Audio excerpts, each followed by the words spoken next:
19th-century French actress Sarah Bernhardt was a global sensation during her lifetime. American author Mark Twain once wrote, "There are 5 kinds of actresses: bad actresses, fair actresses, good actresses, great actresses, and then there's Sarah Bernhardt." But Bernhard is no longer a household name. Bernhard was born Henriette Rosine Bernard.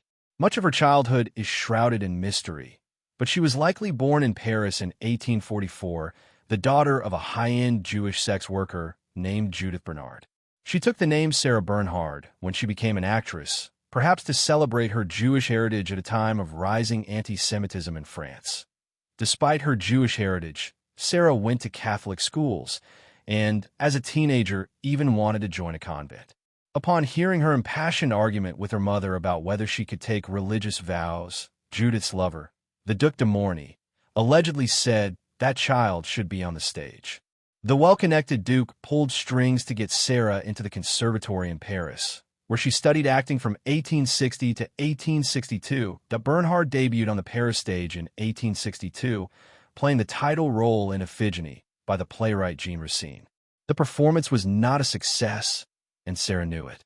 When she came off stage and apologized to her teacher, he apparently replied that while he could forgive her, and she would even eventually forgive herself, Racine never would. In 1880, Bernhard went on a year-long, 50-date North American tour. The box office takings were somewhere in the region of 2.5 million francs in 1880's money, and she was such a hit there that she would go on to tour the States a further 9 times over the course of career.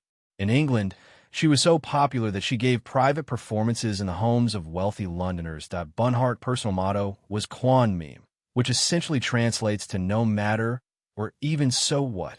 This was very much her attitude to everything. In 1864, she had an illegitimate son, Maurice, and proudly gave him her own last name.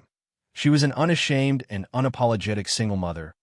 In 1882, Sarah married a Greek military officer and wannabe actor named Jacques de Mala. He was 12 years her junior, an opium addict, and has been suggested as a possible inspiration for the Count in Bram Stoker's Dracula. When they met, Stoker was apparently captivated by Damala's dead eyes and white, waxen face. Bernhard also had something of a Gothic personal style, decorating her home with heavy black satin drapes, and famously even posing asleep in a coffin. Sarah met the artist Louise Abima in 1874, and the two were involved until the former's death. Since Bernhard was also an amateur sculptor, the two women often depicted their love through their art. Sarah made a bust of Louise and posed with it in many photographs, and also created a sculpture of their hands intertwined.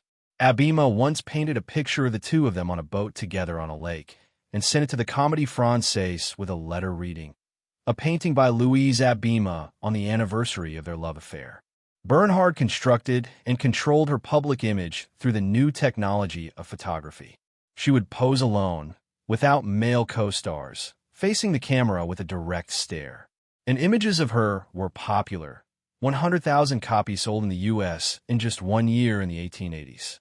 Although she was typecast as something of a femme fatale, Bernhard showed that she had range in the 70 roles she performed during her lifetime. At the age of 56, she even decided to play Hamlet, and on one U.S. tour, she alternated between playing Portia and Shylock in The Merchant of Venice.